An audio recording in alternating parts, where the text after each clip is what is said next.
City rocked up to Cardiff to meet the Gunners and left like they accidentally walked into the wrong stadium, blood. Arsenal didn't just beat them, they dissected them. 3 goals, 0 replies, and enough football for Maresca to check the receipt. Whooped. Whoopsie. But let's actually talk about what happened, guys.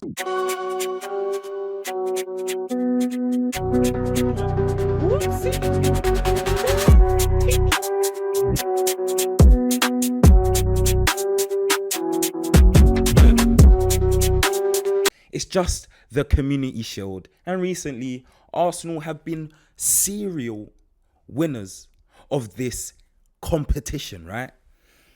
However, what on earth has happened to Manchester City? Listen, before we really get into it, make sure you like, comment, hype, and subscribe. And if you're not down with that, then I've only got one phrase for you, blood.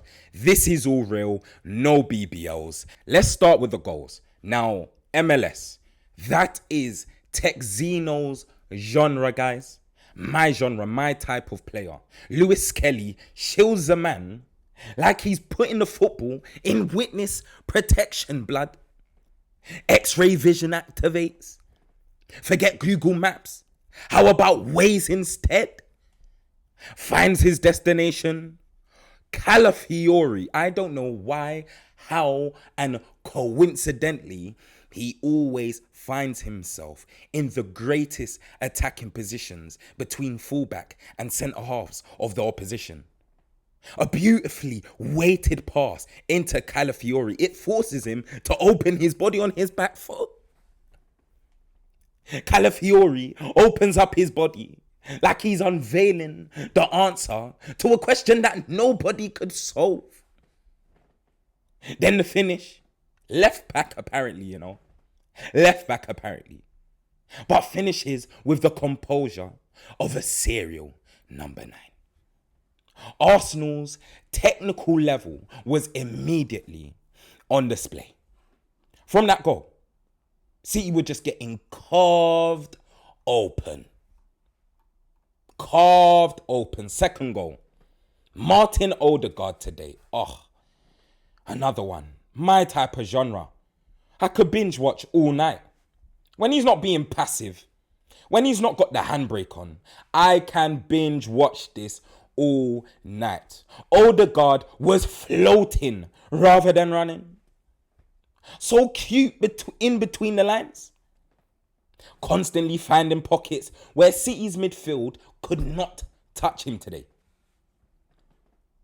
That left one to the back post was basically a GPS guided love letter.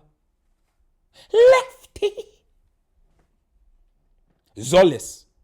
Decent little smart player, by the way. Smart player. He attacks it at the back. Headers it across goal. A sweaty header that could have put Lynx out of business. And Havertz does what he does best, man. Arrives in the right place at the right time to complete the paperwork. 2-0. City whooped. Whoopsie. Third goal. Odegaard again. Arsenal car through City like a band 7 nurse in the theatres. Scrubs. Sits down Donnarumma. Oh my goodness. Odegaard, the way he just received it, you knew the calm before the ending. You knew it even as a fan. He receives it and suddenly Donnarumma has become a volunteer in a magic show. Sits him down, sends him one way, sends him right. Meanwhile, he goes lefty. Rolls it into the opposite corner, man. This was a proper number 10's performance today. That was a proper number 10's performance. Community Shield or not, Odegaard was cooking. For me anyways. Right? I'm not biased, guys, man. I'll say what I see. I don't care who they are, what they look like. If I like he, me like he. That's my genre of player. And when he plays well, that's the sort of brushstrokes we can expect to see on the canvas from an artist such as Martin Odegaard. Brilliant technical footballer. Let's talk about City though. Kovacic was basically playing centre mid by himself today. Like, I genuinely felt for him. Elliot Anderson may have put up probably the worst debut for a marquee signing in England. In my opinion. He looked like he activated spectator mode today. The man was a hologram. Kovacic shows for the ball. Anderson is standing next to the opposition. He's standing next to the opposition like he's waiting for the 197 bus to go Croydon Town Centre, or like he's waiting for an Uber. £115 million, you know. And I'm still waiting for the premium subscription. When he did receive it, there was grass, plenty of grass in front of him. I heard he was the human lawnmower. This can't just be off the ball. And somehow, this guy ended up going backwards. Guys, if you watch the game with your eyes, there was at least 3 instances, and twice in the first half, I saw him pick up the ball in plenty of space.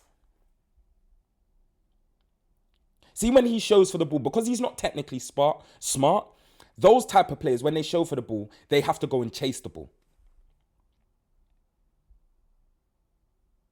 He's gone and chased, I think it was Nunes who started right back. Receives the ball, plenty of grass, plenty of space in front of him. He decides to do a whole complete 180, and he takes about 4 or 5 touches dribbling backwards towards his goal before a backwards pass. That's £115 million, by the way. Guys, I'm not nitpicking. It's £115 million. And you must know by the badge above me, the player, Paul Pogba, that I had the things that he was slated for costing £90 million, £115 million for this BS is insane. The man could be decent on his day. Of course, he can be an asset to a certain team. Of course he can. But he needs to be spoon-fed. Or he needs to have his hand held. Unless he's in a team where he can stand out because the players next to him are not as good. But at the top level, my goodness, Elliot Anderson today, mate. Boy, there was even an instance when he got the ball in the second half. And this is, I believe, 5 minutes before he's come off. So this is like the 55th minute. He receives the ball in the right channel again. He's so off balance. He tries to ping the ball back post and he pings it to the keeper. And you're just like, quality, mate. Relax. No one was on you. Unless nobody shouted time. No one gave you that communication. You look like you're panicking. Like you're almost scared to receive the ball in certain areas.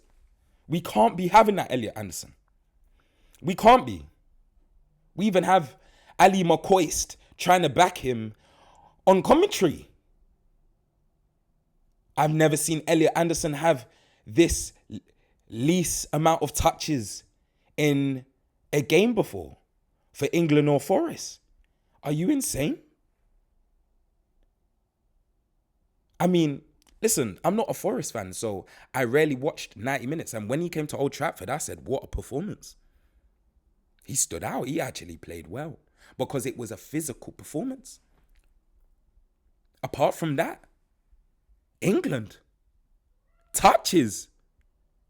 If he was getting touches, he was dominating the park, right? Come on. Let's not do this. Let's not create false narratives. City's attack looked completely flat, guys. Haaland was starving. No service. Barely any threat. Doku looked so predictable. We all know about the wiggle, bro. We all know about the cheese string foot. We all know about the tambourine foot.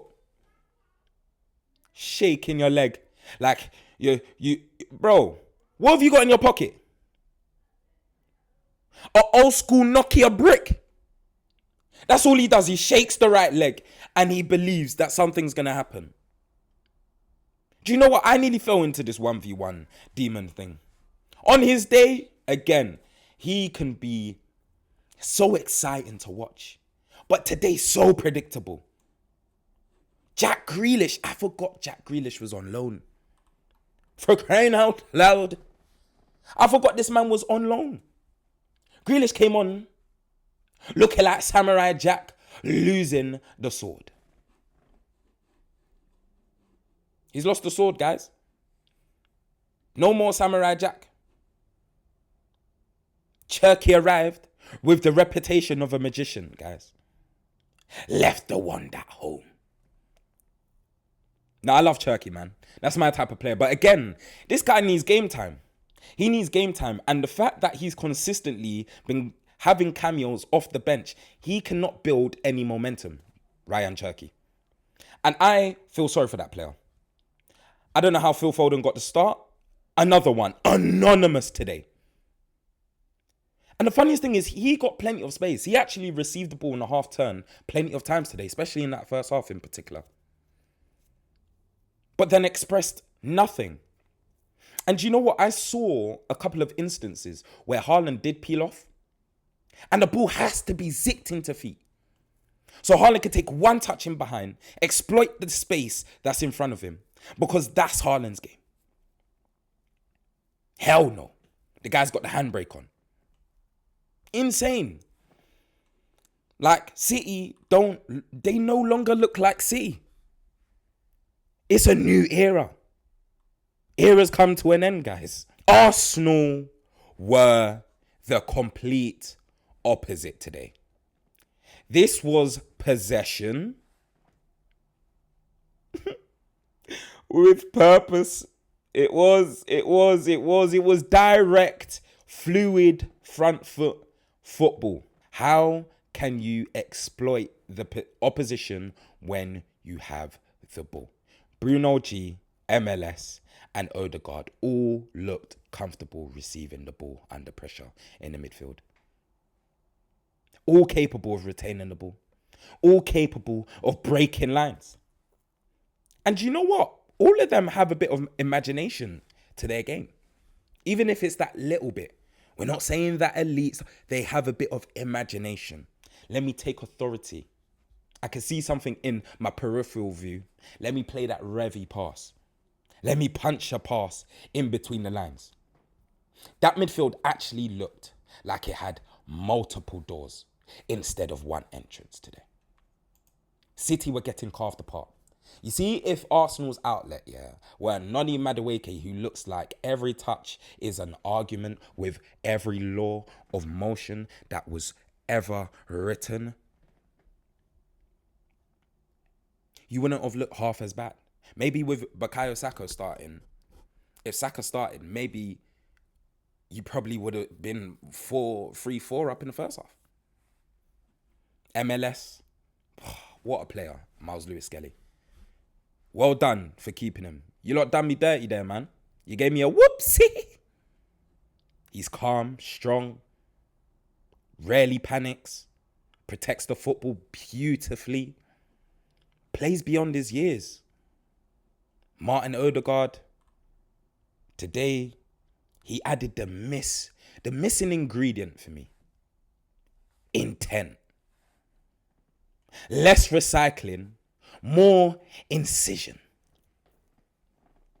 Every touch felt like it had a destination. The pre-assist, chance creation, breaking lines, the goal, the third man run for the goal. A proper conductor's performance. Christos Zolos or Zolis. Christos Zolis. A smart debut, man. A very technically secure player. He seems like off the ball, he works like a dog and he knows how to press. He don't just press in straight lines. He's curving his runs. He's forcing the opposition inside. He makes sensible decisions on the ball, right? I don't think it's nothing ridiculously spectacular yet for my eyes. I've only seen what I've seen of him today. But Arsenal need reliable outlets. And obviously, with Trossard going, someone like Zolis, he looks like he can become exactly that, you know? I heard he got 23 assists, the most in the top flight of Europe last season in the Belgium league. So for Arsenal fans, that's exciting, man. That's exciting because we've heard obviously the new corner rule as well. Arsenal may not score as many goals offensively from corners, you know? So having better outlets, maybe like this Zolis as well, someone who's smart on the ball, someone who can be cute, he knows how to hold the line, come inside. I mean, he's a smart and he's a good player. He looks like someone who will be an asset. He will definitely be an asset. I believe my final take on both teams, and today, again, it's the final preseason preparation game, but I like to call this the first game of the season. You know, when United are in the Community Shield, I like to take it serious. I don't know about anyone else, you know what I mean? But it's not a serious accolade. I like to take the game serious. I like to see what my team looks like the week prior to the Premier League, right? Now, the City look completely ordinary without the usual control. If Rodri is gone, Pep's already gone, I'm not convinced Anderson for 115 million is the answer, guys. Arsenal, meanwhile, they look fluid, technical, they look dangerous. And do you know what I mean? And I'm not rating the front four that I saw on paper, you know? But again, if they can be fluid and hit teams on the transition like they did, do not start Gyökeres, bro. Do not start Gyökeres, bro. Like, Kai Havertz has to be the man that you build your attacks through. If you're looking for that target man, someone who can link, someone who's equally as good as spinning in behind as well, he's aerially a threat. Like, Kai Havertz is your man, Mikel Arteta. MLS plus Bruno G plus Odegaard. That's the midfield combination with retention, guys. Like, obviously Rice is going to come back in. Eze may flirt with the position over Odegaard, but personally, this may be their best technical midfield, especially to break down the low blocks, you know, like 100% to break down the low blocks. They have the imagination and line breaking baked all into one recipe, guys. That is probably, it might be the best and most depth midfield. You got Moreno as well, who's another one who could play up front. You should play through these guys as strikers, Kai Havertz and Moreno. That team, just because of stylistically what they can do, and the blueprint that's already set, and the scumbaggery we know that these men can put up with, bro, like, they should be favourites. You know what I mean? They should be favourites. There's expectation on you, man. But let's not crown anybody from a Community Shield. Real talk. Yeah. The real season starts next week. Arsenal look ready. City look vulnerable on the other hand. And if City don't wake up quickly, Haaland might spend the season looking like a striker, waiting for a food delivery that never arrives. This is why I will never use Just Eat again, blood. Again. Listen, guys, let me know your thoughts anyways on the preseason game between Arsenal whitewashing City 3-0. Let me know your thoughts on both teams going into the next season. Let me know your thoughts for the team that you support going into next season, because there's a silhouette on the horizon.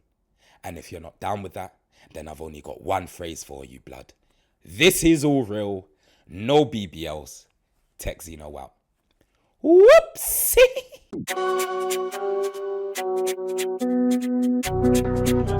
Whoopsie.